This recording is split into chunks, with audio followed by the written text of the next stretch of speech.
The verse to which Hazrat Musleh Maud is referring is the verse in which Allah Ta'ala tells us of a situation where different nations who are Muslims, but they are still different, distinct nations apart from each other with independent sovereignty.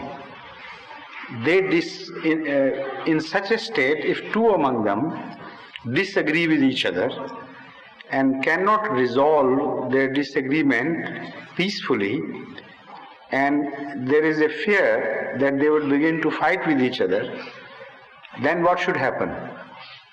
The Holy Quran tells us that in such a situation, the rest of the Muslim nations should get together and try to bring about a reconciliation between the two warring sections. First of all, it says that try to give a verdict and let them see light and convince that this is right and that is wrong. And if they agree and a reconciliation is effected, well and good. If not, then whoever is the transgressor, the rest of you, that is the rest of the Ummah altogether, a few other countries, join hands in bringing about force to make that country see light of reason, and threaten him with force if that country doesn't agree. Threaten her with force if that country doesn't agree. So that even if that force is finally to be applied, apply that force. But still remember that Allah does not love the transgressors, so do not transgress upon the one who is at fault. Once you compel him to agree to your decision, leave it at that. Don't take any revenge from him. Don't transgress against the transgressor either. This is the whole sense of the essence. This is the whole subject matter discussed in that verse.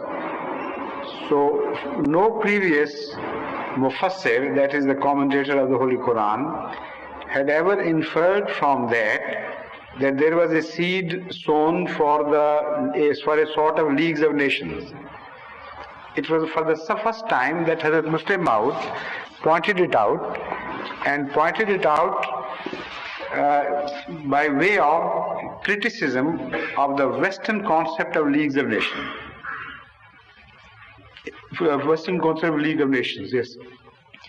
He said that, as I have read your, the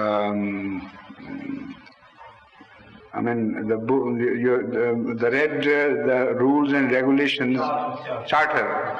Was it a charter of League of Nations? Yeah, charter. Charter? I don't remember where it is. Charter on Human Rights I remember, but I don't remember what it was called. Anyway, whatever it was. It's plus UNO. No, that is previous to.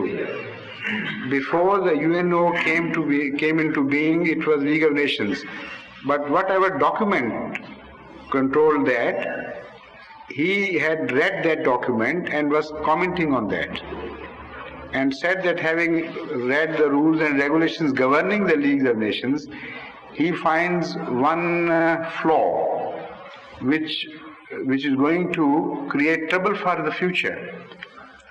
You have laid down that the Leagues of Nations should bring about pressure upon such people who are miscreants and who can disturb the world peace.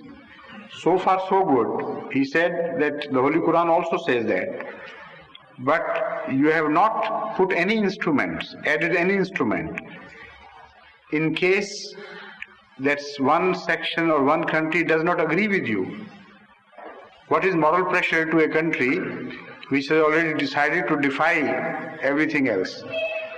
So such a country can only be made to see light if real military pressure is exerted upon it. And that provision has been made in the Holy Quran. So it's a complete book in the sense that 1400 years ago, when there was no concept of any such thing as Leagues of Nations, The Holy Quran not only presented that concept, but presented it in a much better way than you can conceive today. That was, in nutshell, what he had written or said in that speech. So, two small questions out of it. Two small questions. Out of one small question. Could you kindly quote which verse? I mean, they mentioned Surat Kausar. Surat Kausar was that. You know, and the other question is... the first, let's first finish with the first small question, please. Which surat does it cover this, statement? Quran Kareem ने ये शर्त रखी है कि जब दो कौमें आपस में... This is not Surah Kausar at all. It's mentioned Surah Kausar. No. It's Surah... Tafsir Surah Kausar. In Tafsir Surah Kausar, Hazrat Musleh Maud in Tafsir Kabir might have mentioned this, referring to another verse. That verse which I have quoted and translated before you, it is not a verse from Kausar, because it's a very small surah. This was I was surprised. But when you comment on that surah, so many new avenues begin to open before you. That is, they open before Hazrat Musleh Maud. And discussing one of the aspects of this surah, he must have entered that domain of covering the United Nations and the warring factions, etc. So that reminded him of that verse, which happens to belong to another surah, not this one. Thank you very much. Yes. Now the second question, please. Second out of this was, I'm sorry, I have to ask this question. He forecasted that UN and all these League of Nations will fail because they are not Islamic. This is what I have already told you. I remember that particular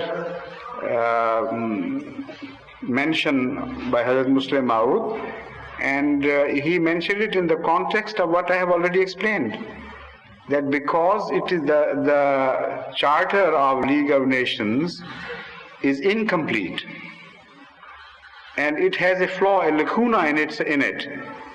So if a time comes when some miscreant state decides to defy the public opinion, the world opinion, you have no instrument to force him, because the League of Nations Charter does not provide any possibility of force or coercion being exerted against the one who does not cooperate with the rest. That is what he means.